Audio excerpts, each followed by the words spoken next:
Capítulo 18. Os pregadores precisam das orações do povo. De alguma forma, a prática de o pregador orar em particular caiu em desuso ou foi desconsiderada. Ocasionalmente, se ouve que a prática é denunciada como depreciação do ministério, sendo uma declaração pública feita por aqueles que denunciam a ineficiência do ministério.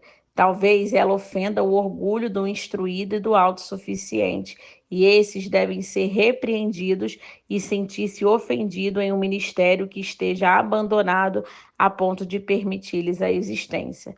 Para o pregador, a oração não é simplesmente o dever da profissão, um privilégio, mas uma necessidade. Os pulmões não sentem mais necessidade de ar do que o pregador sente de oração. É absolutamente necessário que o pregador ore. É uma necessidade absoluta que o pregador seja alvo de oração. Estas duas proposições estão soldadas tão intimamente que nunca devem se divorciar. O pregador precisa orar, o pregador também precisa receber oração. Será necessária toda a oração que puder fazer e toda oração que possa solicitar para dar conta de todas as responsabilidades temíveis e obter o mais e mais verdadeiro sucesso da sua grandiosa obra. O pregador verdadeiro, junto com o cultivo do Espírito e a oração dentro de si, em sua forma mais intensa, anseia muito pelas orações do povo de Deus. Quanto mais santo é um homem, mais ele tem a oração em autoestima, mais claramente ele vê que Deus se dá àqueles que oram e que a medida da revelação de Deus à alma é a medida do anseio da alma, e mais insistirá na oração de Deus. A salvação nunca encontra seu caminho em um coração que não ora. O Espírito Santo nunca habita um espírito desprovido de oração. A pregação nunca edifica uma alma que não ora. Cristo nada sabe sobre os cristãos que não oram. O pregador que não ora não pode fazer avançar o evangelho. Dons, talentos, instruções, eloquência e chamado de Deus nunca atenuam as exigências de oração, mas somente intensificam a necessidade de o pregador orar e receber orações.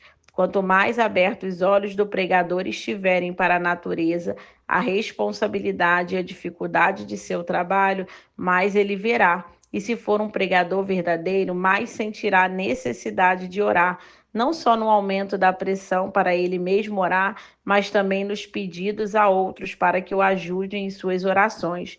Paulo ilustra esse ponto. Se algum homem tinha capacidade de projetar o evangelho por meio da força pessoal, cerebral, cultural, da graça pessoal, da comissão apostólica de Deus e do chamado extraordinário, esse homem era Paulo. Ele é um exemplo iminente de que o pregador precisa ser um homem dado à oração.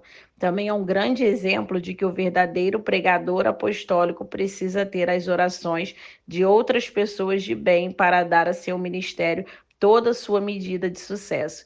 Ele pede, anseia e apela de maneira apaixonada pela ajuda de todos os santos de Deus. Assim como em outros aspectos, ele sabia que no mundo espiritual há forças na união, que a concentração e a combinação de fé, desejo e oração aumentavam o volume da força espiritual até que se tornassem esmagador e irresistível em seu poder. Orações individuais combinadas, como gotas de água, compõem um oceano que nem se perturba com a resistência. Então, Paulo, com clara e total apreensão da dinâmica espiritual, determinou-se a fazer seu ministério tão impressionante, eterno e irresistível quanto o oceano, ao juntar todas as orações individuais espalhadas e empregando-as em seu ministério. Não poderia a explicação da proeminência de Paulo em labutas e resultados que impressionaram a igreja e o mundo encontram-se no fato de ser capaz de se concentrar para si mesmo e seu ministério, mais na oração do que em outras pessoas. Para seus irmãos em Roma, ele escreveu: recomendo, irmãos, que por nosso Senhor Jesus Cristo e pelo amor do Espírito, que se unam a mim em minha luta, orando a Deus em meu favor. Aos Efésios ele diz: Orem no Espírito em todas as ocasiões, com toda oração e súplica, tendo isso em mente. Estejam atentos e perseverem na oração por todos os santos. Aos Colossenses ele enfatiza: ao mesmo tempo, orem também por nós, para que Deus abra uma porta para a nossa mensagem, a fim de que possam proclamar o ministério de Cristo, pelo qual estou preso. Orem para que eu possa manifestá-lo abertamente, como me cumpre fazê-lo. Aos Tessalonicenses, ele diz com intensidade: irmãos, orem por nós. Paulo recorre à igreja de Corinto pedindo ajuda, enquanto vocês nos ajudam com suas orações.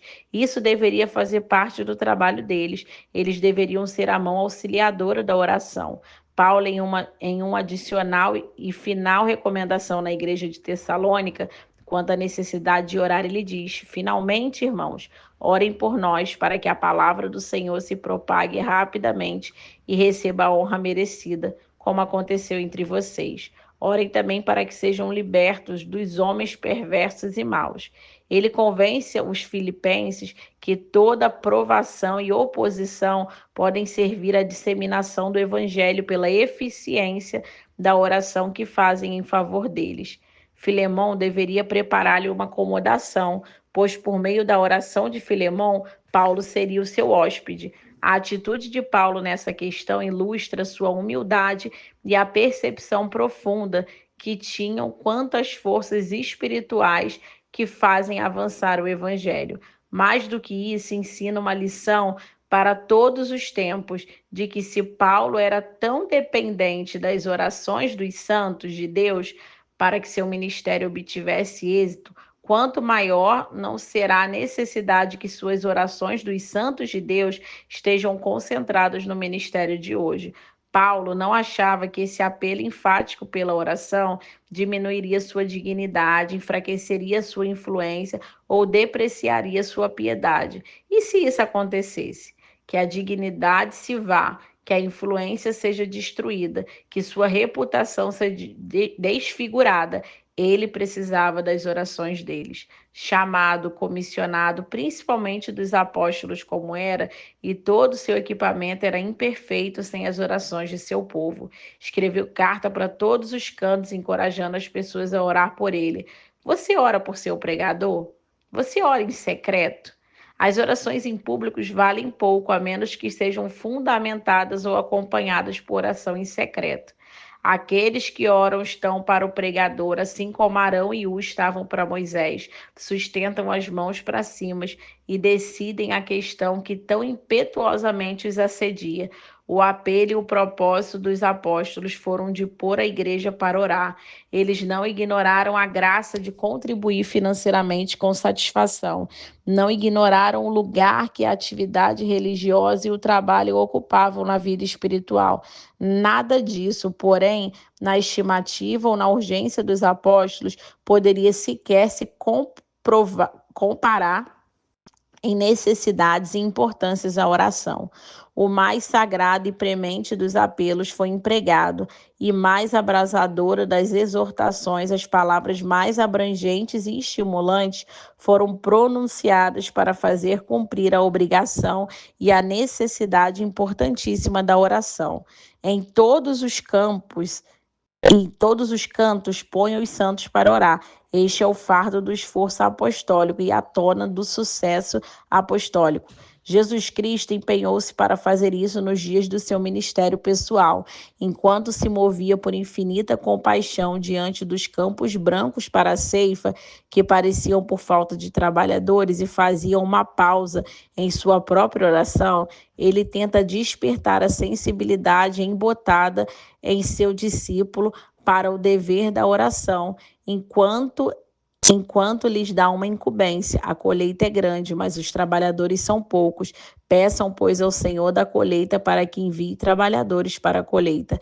Então Jesus contou aos seus discípulos uma parábola para mostrar-lhes que eles deviam orar sempre e nunca desanimar. E assim finalizamos mais um capítulo que é o capítulo 18.